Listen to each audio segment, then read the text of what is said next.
damu itutakasayo ya kondoo,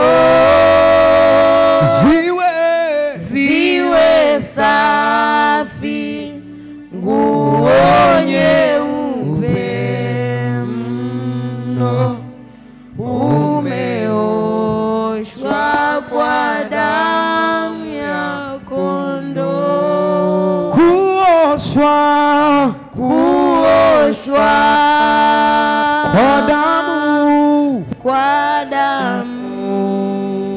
kwa damu itutakasayo ya kondoo, ziwe safi nguo nyeupe mno, umeoshwa kwa damu ya kondoo. Amen. God bless you na Mungu awabariki sana. Ninamshukuru Mungu kwa ajili yenu na nina maombi tu mawili. Ongeleni kwa kuwa na nafasi nzuri ya kuja nyumbani mwa Bwana. Lakini kama uko hapa na umekaa nyuma, please unaweza kusogea tukavijaza tu viti hivi vya mbele kwa hizi dakika chache. Tunamshukuru Mungu kwa ajili ya leo. Tumekuwa na neema ya mvua kubwa. Maeneo mengi mvua imenyesha, barikiwa ambao mmekuwa na ujasiri bado katikati ya mvua kuweza kufika ibadani. Haleluya. Najua mvua ilikuwa kubwa sana baadhi ya maeneo na imeweza kuwazuia watu wengi sana. Lakini kwa neema ya Mungu tunamshukuru Mungu kwa sababu mvua haitakuwa mvua tu, bali kila iliponyesha imenyesha kwa ajili ya utukufu wa Mungu. Haleluya. Basi niruhusu niendelee kwenye maono, na nilikuwa nimefundisha juzi kuwa hauwezi kupata nafasi ya kwenda mbali mpaka umepata uwezesho wa nguvu. Na jana nikawa nazungumzia habari ya nguvu inayoitwa nguvu ya damu ya Yesu. Bwana Yesu asifiwe sana. Kwa damu ya Yesu si kwa ajili tu ya kununua, au haikuja kwa ajili ya mambo haya mawili au matatu ambayo watu wanafikiri. Pengine wanahisi damu ya Yesu ilikuja kwa ajili ya vitu viwili. Ilikuja kwa ajili ya ondoleo la dhambi na kutufutia makosa. Ni kweli ni hivyo, lakini ina zaidi ya hapo. Na ninaweza kukwambia zaidi leo. Bwana Yesu asifiwe sana. Ninaweza kukupa zaidi leo ya vile ambavyo Mungu amesema nikwambie. Fungua kwenye kitabu chako.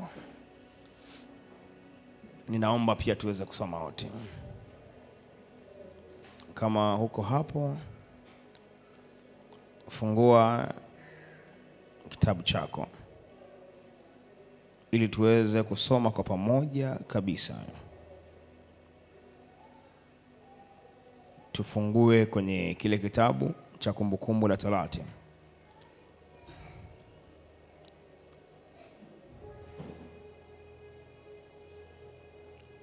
Kumi na mbili, 5 hadi 7. 12:5 hadi 7. Naomba tusome Kumbukumbu la Torati 12:5 hadi mstari wa 7. Nitamtukuza Mungu kama utaelewa mstari huu, maana ndio mstari unaotupeleka sana. Kama uko tayari naomba nisomee Kumbukumbu la Torati.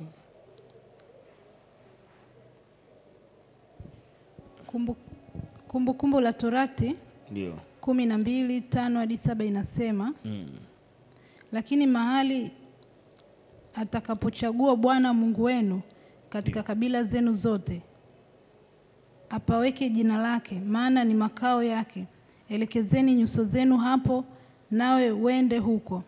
Pelekeni huko sadaka zenu za kuteketezwa na dhabihu zenu na zaka zenu na sadaka za kuinuliwa kuinuliwa ya mikono yenu na nadhiri zenu na sadaka zenu za hiari na wazaliwa wa kwanza wa makundi yenu ya ng'ombe na ya kondoo. Na huko mtakula mbele za Bwana Mungu wenu, nanyi furahini katika yote mtakayotia mikono yenu, ninyi na nyumbani mwenu aliyokubarikia Bwana Mungu wako. Okay, amen. Nataka uanze kumention aina ya sadaka. Anasema sadaka ya kuinuliwa. Sadaka ya kwanza inaitwa sadaka ya kuinuliwa. Sadaka ya kuinuliwa manake kuna watu ambao katika roho wanaweza kutoa sadaka, na kazi ya hizo sadaka ni kuwainua. Inawezekana una vision, but hauwezi kufanikiwa kwenye vision mpaka umekuwa na muda wa kupanda mbegu ya kuinuka na hayo maono uliyokuwa nayo. Kuwa na maono sio shida. Kuniambia unajua nataka nifanikiwe sana, sio shida. Lakini je, unalipa gharama kiasi gani ili tukuone una jitihada za kufanya nini? Za kufanikiwa. Na sitaweza kurudia tena zile sadaka nilizozitoa, lakini nataka nizungumze kwa ajili ya sadaka ya pili. Moja ya sadaka ambayo ni kubwa mno ni sadaka ya kujifunza kuwa na maono na kutenda mema. Praise God. Isaya 1:17 anasema popote mtakapokwenda nendeni mkatende yaliyo mema. So sadaka hii ya kutenda mema ni sadaka ambayo ndio hiyo sadaka ya kuinuliwa. Hauwezi kuinuka kama haujui kutenda yaliyo mema. Hauwezi kufanikiwa kwa haraka kama hujui kutenda yaliyo mema au yaliyo mazuri. Inawezekana kabisa una kitu kikubwa, lakini ili ufanikiwe kwenye hicho kitu ni lazima uwe na muda wa kujua jinsi ya kutenda yaliyo mema na yaliyo mazuri. Kwa hiyo ni ukweli kabisa una maono, ni jambo la kwanza. Lakini jambo la pili, je, una nguvu ya kukusaidia kwenye hayo maono? Na nguvu ya kukusaidia ndio inaitwa kulipa, au nguvu ya kuinuliwa ni sadaka ya kuinuliwa. Sasa nisikilize vizuri, kama wewe si mtendaji mema kwa watu wengine, wewe pia watu watakuja hawatakutendea mema hayo unayotaka. Sijui kama unaelewa hapo. Password ni nyepesi. You need to go far. Learn to do well. Learn to do well. Usikutane na mtu ukamwagia maji barabarani ukajiona uko salama. Usikutane na mtu ukamtukana ukasema yuko salama. Kuna mtu mmoja alinijia asubuhi na mapema. Akaniambia, "Pastor, nina njaa." Akaniambia hivyo alafu akaniambia, "Ninaamini wewe umeokoka. Hata ukimuuliza Mungu wako kama nimekula mara ya mwisho leo." Nikamwambia, "Unataka nini?" Akasema, "Shida yangu si chakula.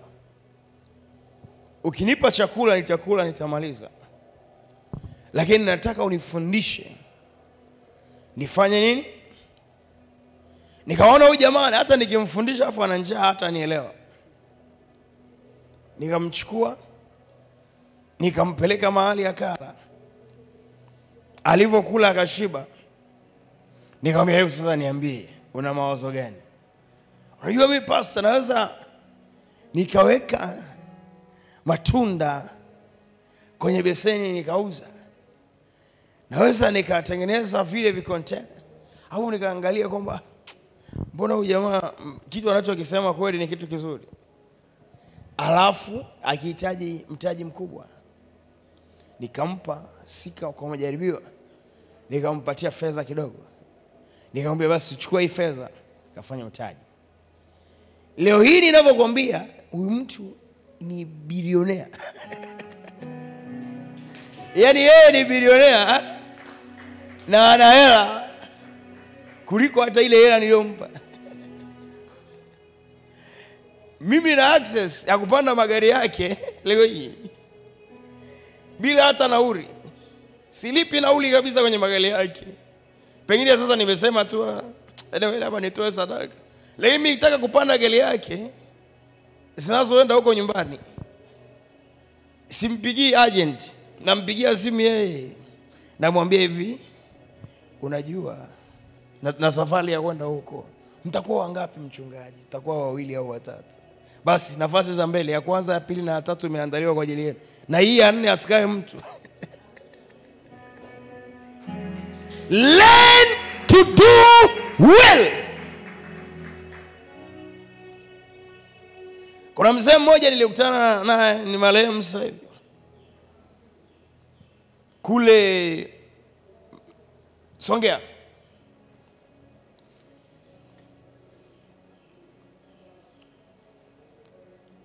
Nilikutana naye mzee, nikawa naye, nikawa namwambia, nilipokutana naye nikaona kama ni mtu wa kawaida, lakini mimi sikumchukulia kawaida. Aliniambia na mpango wa kuanzisha. Wangapi mnajua kule Songea magari pekee ambayo yapo kule ni Superfeo, Selu, yani hayo ndio magari ambayo yapo. Akasema mimi nina maono. Nakumbuka hekima yule mzee. Na mimi ya kuanzisha Superfeo nyingine itakao kuwa na shindana na Superfeo hii. Nataka niagize gari moja ibaki hapa, nyingine iwe inaenda wapi? Dodoma au Dar. Tukaomba bwana. Rest in peace, kwa sababu alishafariki sasa. Alikuwa mtu mzima. I thank God. Alianza na magari mangapi? Mpaka anafariki. Amefariki na kampuni yenye magari almost kama 12, 13. Ila mimi nilimtia moyo tu, kwa maana naona kweli hii utafanikiwa. Lakini ukikutana naye huyo mzee ambaye ndio mzee mwenye magari, very rough. Nikawa ninahudumia watu pale Mbinga, anasema wewe, anawaambia watu, wewe nenda tu, wewe nenda. Mimi na maongezi mazito sana. Wote waliisha na akaona nina utulivu wa akili. Akaniambia, pastor, si kwamba nilikuwa na mambo mengi. Mimi nina mambo mawili. Mimi ni mfanya biashara, nataka nifanye biashara kwenye mabasi. Praise God. Nataka nifanye biashara kwenye mabasi. Ila nataka nijue nitafanikiwa niendako. Niambie utafanikiwa. Na kila ninapokwenda Mbinga, Songea, kwa sababu ya ule wema mdogo, alisema usipande gari lolote. Kama ni Mungu kweli anasema nitafanikiwa. Na mimi naomba unapotoka hapa, kwa sababu ilikuwa kabla, alisema utakapokuwa unatoka, kama muda wako utakuwa tayari, nikishazindua ili basi ruti ya kwanza ya kwenda Dodoma wewe uianzishe wewe. Wametangaza tiketi kwenye gari tofauti na gari lile ambalo limezoeleka, ambalo nilikutajia hapo mara ya kwanza. Superfeo, na Superfeo almost ana magari mengi sana. Alikuwa ana gari nyingi. Ametangazwa siku moja, watu walikosa nafasi.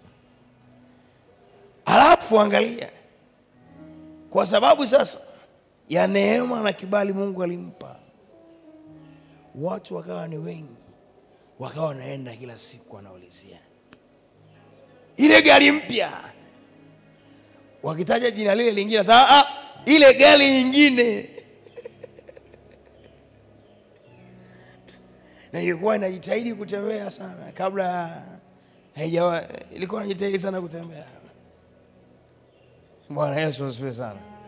Ukienda kwenye akaunti yangu ya Instagram utakutana na nimemposti ile mzee alifariki. Alikuwa ni mtu mwema mcha Mungu, aliyekuwa anafikiria kazi ya Mungu pia. Lakini alinipa ujasiri wa ajabu.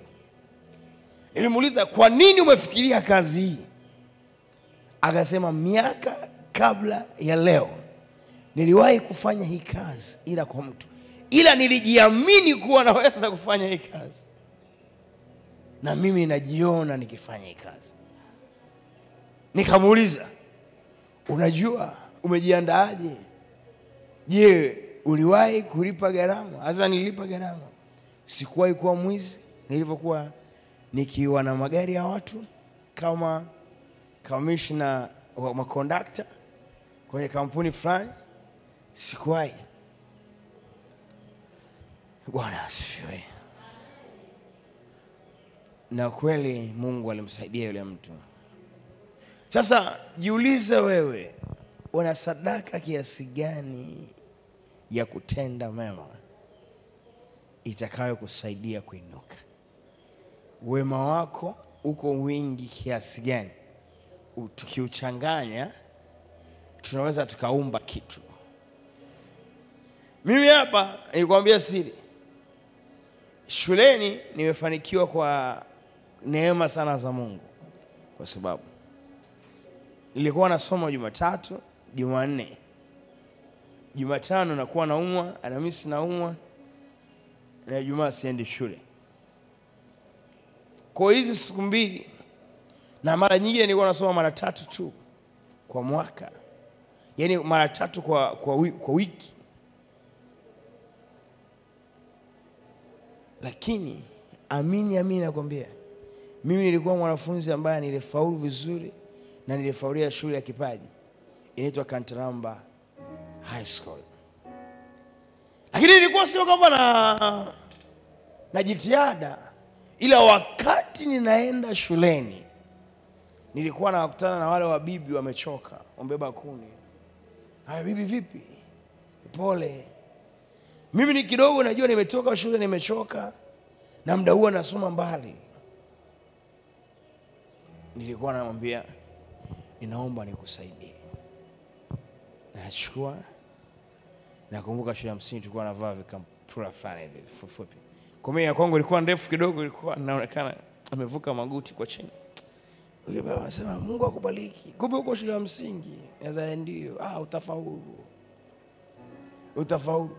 Nachukua mzigo wa bibi na beba. Unaniona hivi hapa? Mimi ni matokeo ya kuwasaidia watu kuni barabarani. Mimi watu walikuwa wanabeba kuni wasaidia. Na mkuta mchoma mkaa amechoka barabarani hajiwezi. Naambia, pole brother. Hebu naweza nikakusaidia kusukuma. No, nikusaidia kwa nyuma au kwa mbele? Basi sawa, twende. Mimi ni matokeo ya kuwapa watu mashati nilionunuliwa nyumbani ya kuvaa shuleni. Alafu mimi nikawa nabakiza mashati mawili. Nafua, likikauka navaa kesho nikiwa niko shuleni. Mimi ni matokeo ya kugawa viatu. Mimi ni matokeo ya kugawa suruali. Mimi ni matokeo ya kugawa vitu nilivyovipenda. Mimi mtu akikutana na mimi sasa, naambia no, wait. Sasa hivi vitu vilifanyika kama sadaka. Sadaka ya kuinuliwa kwenye maono. Ni vitu gani wewe unavipenda na huwezi kutoa? Niliwashuhudia ushuhuda wa kuwa nilikuwa na gari zuri, ilikuwa ndo gari zile zinatokea Makex. Zuri kabisa yani. Unajua pia ukiwa na gari luti umeshazipangilia kabisa kama mwaka mzima hivi, unajua nikitoka kwa anko nikitoka kwa mjomba, kwa shangazi ba mdogo. Alafu kuna yule rafiki yangu ule alinikoa nikiwa darasani. Lazima nikamuonesha kwa Bwana amenibariki. Alafu katikati ya safari ya mipango hiyo unahubiri injili, alafu Mungu anasema hivi, nipe gari hiyo mimi. na kuuliza, kama una moyo wa kusikia, utasema hilo ni pepo. Mimi ninajua, mimi si mtumishi, nilishindana na hicho kitu. Endelea kuhubiri, lakini nasikia toa hilo gari.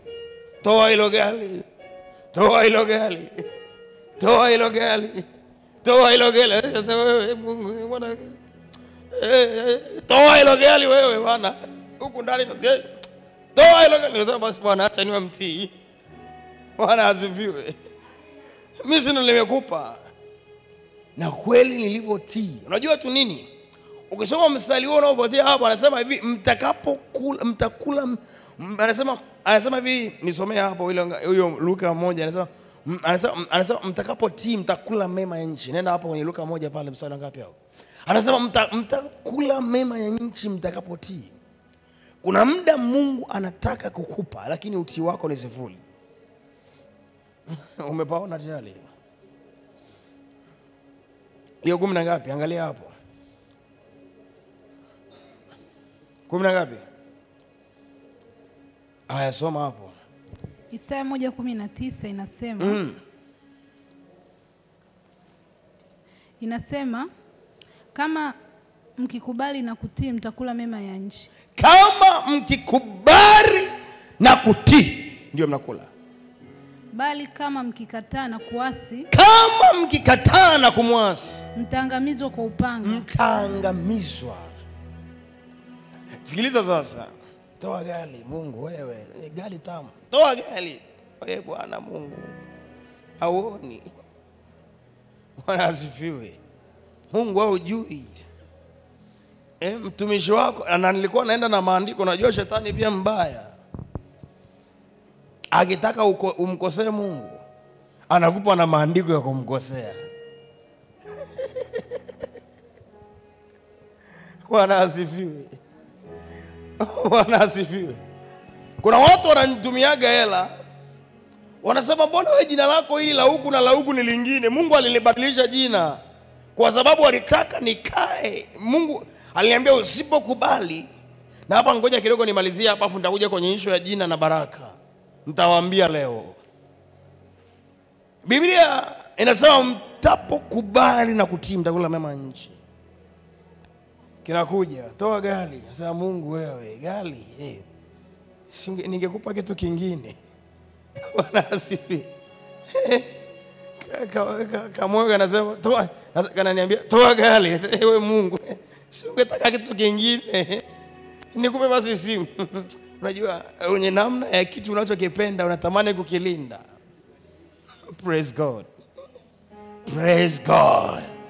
Lakini nilipokubali na kutii nikatoa sadaka ile gari, Mungu alinifungulia mlango katika huduma ambao sikuwahi kuona. Kuna viwango hauwezi kufika mpaka umekubali kutoa sadaka ya mema kwa wengine. Kuna hali hautakutana nayo, kuna baraka hautaziona mpaka umekubali kutoa sadaka ya kutenda mema kwa ajili ya watu wengine. Kuna hatua hautafikia mpaka umekubali kutoa sadaka ya kutenda mema kwa ajili ya wengine. Una sadaka kiasi gani? Biblia inasema baraka za Bwana utajilisha. Kinachotajilisha si wingi wa hela, si wingi wa magari, ila ni wale watu ukikutana nao, ukiwasaidia, wakisema Mungu akubariki, inakuwa baraka moja. Mungu akubariki, zinakuwa ni baraka mbili. Baadaye uunganika maneno ya watu, yanatengeneza kitu kinaitwa baraka. Ukija hapa kanisani, ukitoa sadaka, nikasema Bwana akakubariki, yale ni maneno, lakini katika roho yanatengeneza kitu kinaitwa baraka. Na baraka ya Bwana ndio inayotajirisha. Hautajiriki kwa kuwa una hela, hautajiriki kwa kuwa una mali, unatajirika kwa kuwa una baraka mikononi mwako. Na ndio maana wasiokuwa na hekima wanaweza wakahisi unapoteza, lakini kumbe unachukua baraka sawasawa na heshima uliyompa Mungu. Yesu Kristo, kuna watu walitoa sadaka, alafu kuna mtu alitoa senti 5, senti ndogo ya mwisho, alafu akasema huyu ametoa nyingi kuliko wengine. Mungu haangalii kiwango, anaangalia kukubali uliko kuwa nako. Mungu haangalii namna jinsi ulivyo sasa.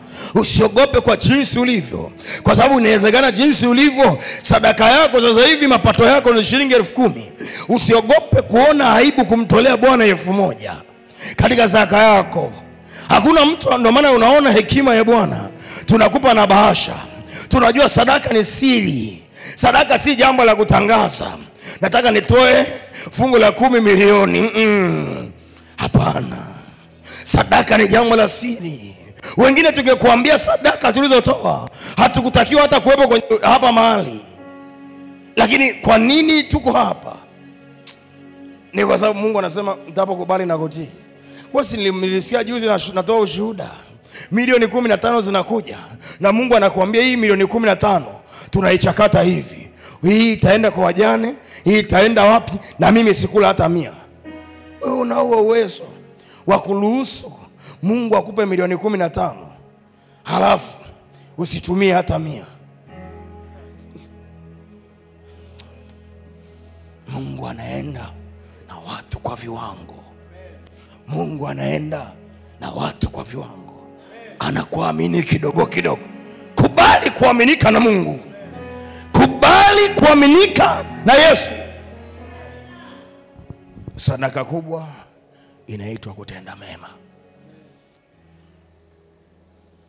Bwana Yesu asifiwe. Bwana Yesu asifiwe. Jiulize swali jioni ya leo. Ni mara ngapi watu wanasema Bwana akubariki?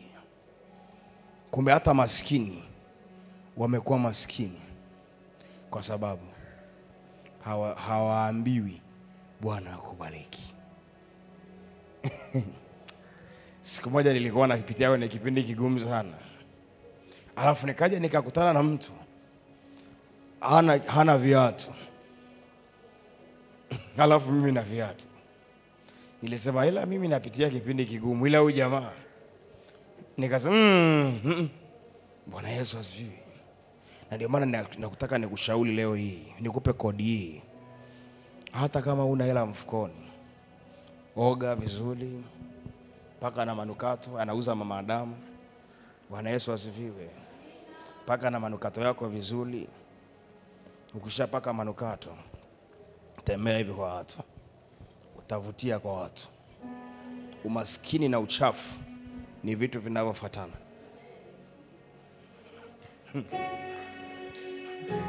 Sijui kama mnaelewa. Umaskini na uchafu ni vitu pacha. Yaani umaskini na uchafu vinakimbiliana hivi.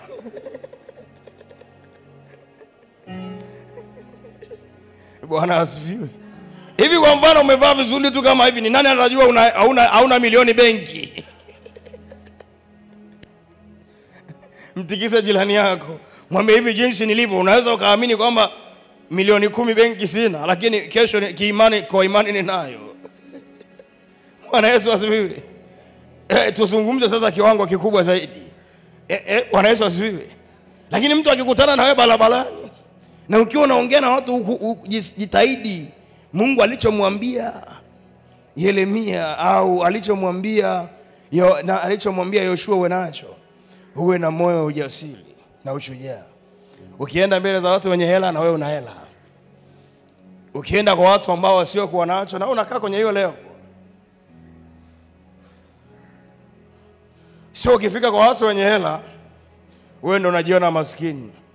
Ukikutana na watu wanajadili kuhusu mabilioni ya hela na wewe unasema hivi, kwa mfano mimi nikiwa na bilioni 200, unawashtua kidogo. Hebu tikisa wewe jirani yako. Hebu kuna mtu ananielewa kweli? Kuna mtu anadaka kodi hii. Wewe unaenda. Bwana Yesu asifiwe. Siji niwaambie kaka password. Hebu nenda pale Timotheo wa pili 2 mstari wa kwanza au wa pili, anasema jitahidini kujionesha. Ngoja kwanza tuitafute. Anasema jitahidini kujionesha kuwa mmekubalika. Hebu kimbia hapo, tafuta Debora na wewe tafuta hapo Timotheo wa pili 2:1 au 2:2. Hebu tafuta hapo. Anasema jitahidini kujionesha kuwa mmekubalika. Unajua hata unavyoenda pale, unaenda unaangalia. Ndio maana unatakiwa uwe na Yesu. Ukiwa na Yesu unakuwa na furaha, unakuwa na amani. Sasa wewe umekunjamana sura. Hela haijawahi kukaa kwa mtu anayekunjamana sura.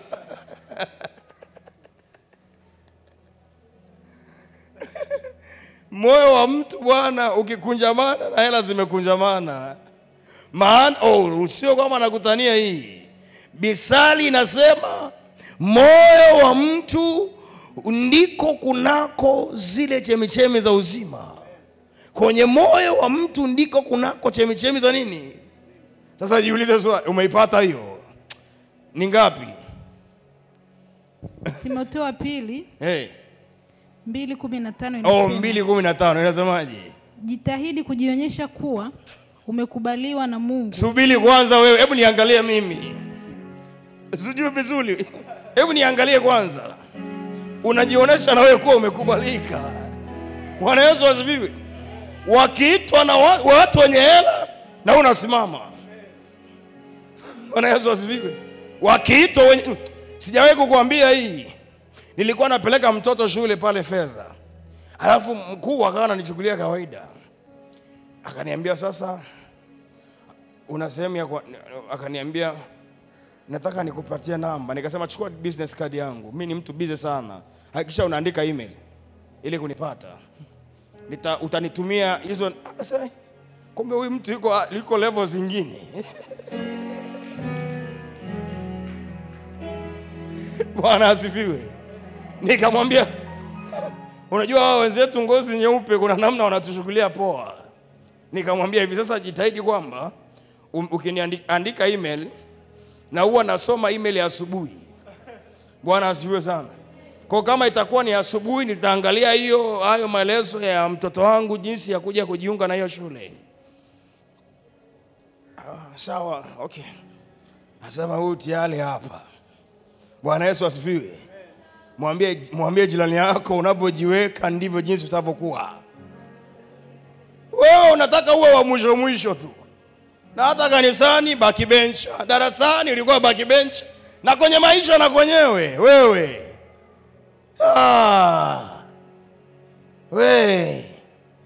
Yaani kwenye maisha unataka uwe wa mwisho.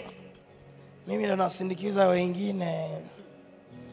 Mimi ninakaa kwenye ile kanuni nasema wa kwanza akigeuka anakuwa wa mwisho. Na wa mwisho akigeuka anakuwa wa kwanza.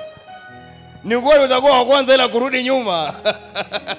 Ila wa kwanza atakuwa wa kwanza kwenda mbele.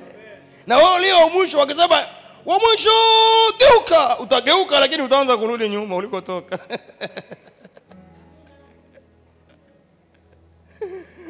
Praise God. Wangapi mnaelewa? Bwana asifiwe sana. Jitahidi kujionyesha, vaa vizuri. Tafuta manukato mazuri. Tafuta manukato mazuri, vaa vizuri, onekana vizuri, kuwa mtu smart. Hata kama viatu unarudia. Lakini hakikisha vinang'aa. Ukienda mbele za watu, Mungu anavalisha utukufu. Bwana asifiwe. Sasa leo mama yuko smart. Bwana Yesu asifiwe. Kuna muda unaenda benki, unaenda kuwatikisa. Una imani, niulize mimi wakati natafuta gari. Natafuta gari naenda kila yadi. Kuna binti yangu moja hapa ni mratibu wetu wa kanisa. Akanikuta yadi na test na nilive 8. Nasema hili tanifaa. Nikamwambia sasa subiri, nasema sasa wewe unauza gari sijapanda, sijaangalia muungulumo wa injini. naenda mbele narudi nyuma, anasema Mungu najimilikisha kisiri hapa. Lakini wewe umeenda hadi mara ngapi kuulizia gari? Bwana Yesu asifiwe. Bwana Yesu asifiwe. Yaani hata kwenda kwa mtu anayechora ramani ili kutikisa imani yako. Hebu nataka nyumba milioni 500 na budget ya milioni 500 kila kitu mpaka kuingia ndani. Hebu nicholee ramani ya milioni 500 au nipe sample ya nyumba milioni 500. Mchora ramani mwenyewe anapekua kwa heshima na akili. Bwana Yesu asifiwe sana. Kuna vitu vingine unavipata kwa ujasiri na imani. Ukitenda mema sana, ujasiri na imani vinakuwa ndani yako. Praise God. Ndio maana nataka nikuambie kitu. Watu wengi wamefeli hapa. Na sina namna nitaacha kukuambia ukweli. Nilikuwa siku moja Mungu ananiambia, unataka kwenda mbali? Nikasema ndio. Akasema sasa kama unataka kwenda mbali lazima nikubadilishie jina. Nikasema Mungu, ndio. Lazima nikubadilishie jina. Akasema hii inakuaje?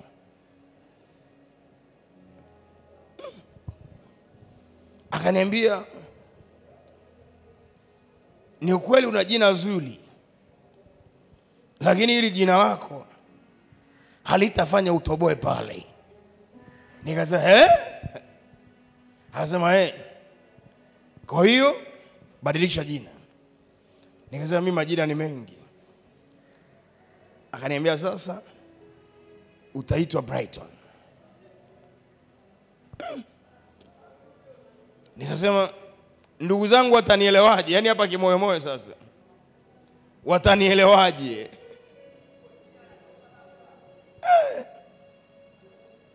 Nikawa ili jina ni kama likawa sasa AKA. Yaani nikija kwako najua mimi naitwa Ali, lakini unaweza kuniita hata Brighton ni sawa. Praise God. Baadaye nilikaanza kuona upinzani kwenye kuitwa lile jina.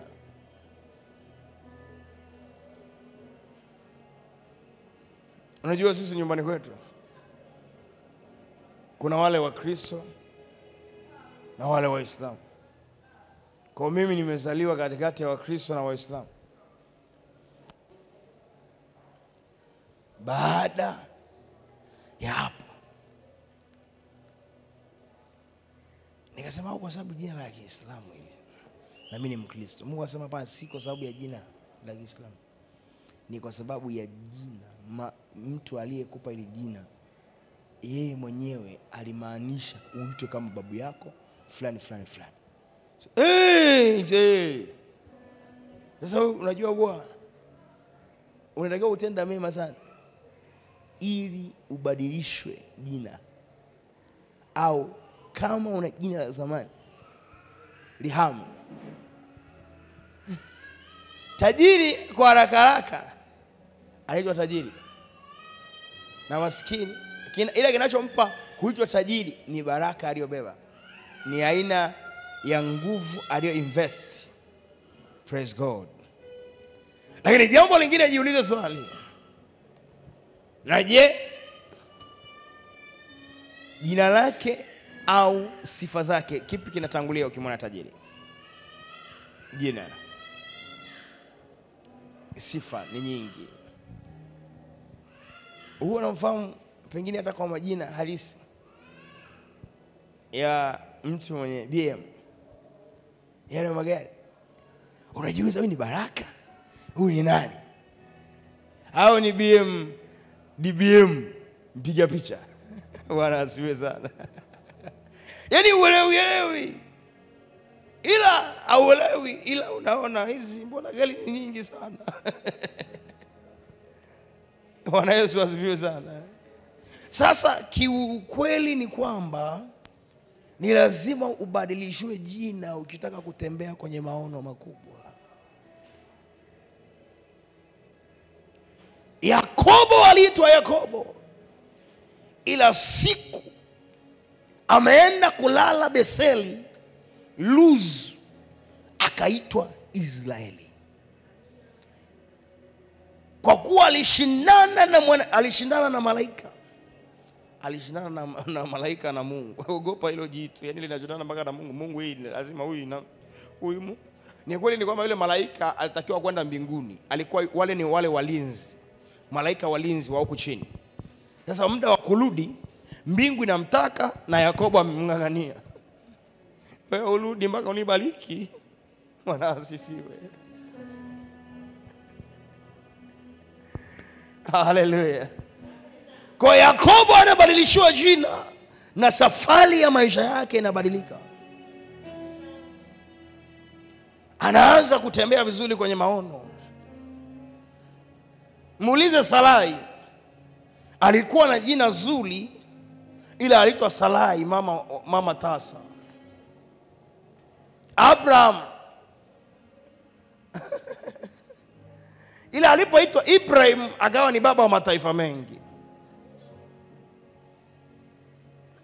Wewe una jina gani litakao kusaidia kwenye maono? Unapotaka kuandaa aidha biashara yako, tafuta jina lenye maana. Usituambie biashara yangu inaitwa kisiki cha mpilingo, na kweli itakuwa kama kisiki. Haiendi mbele, hairudi nyuma. Imeganda pale pale. Bwana asifiwe. Yaani wewe mtoto wako wa baraka kabisa. Unachukua, yaani Mungu Baba, wasamehe wazee wa zamani. Yaani unamwita mtu Tabu. Hapana kwa kweli. Hivi wazee mlikuwa mnaelewa kweli hiyo? Au ni mizimu ilikuwa na wavuta? Mashaka maana yake ni hofu. Shida.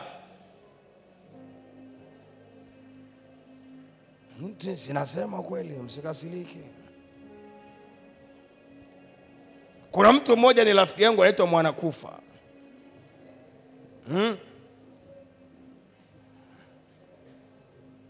Na ni jina lake mpaka leo. Ni daktari bingwa. Anaitwa Mwanakufa. Na kweli kwao wamekufa wote, ambakia yeye mwenyewe Mwanakufa. Mpaka anasema bwana, unajua mimi hata wakunizika ni wewe mchungaji. Yaani wewe mchungaji ndio umebakia peke yako.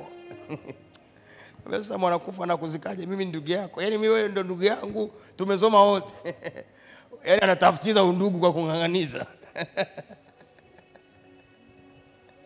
Praise God. Simama kwa miguu yako.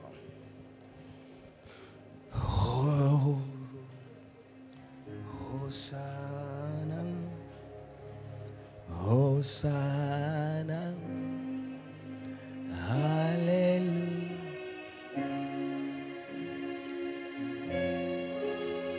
Nyosha tu mkono wako wakati tunamwabudu Mungu.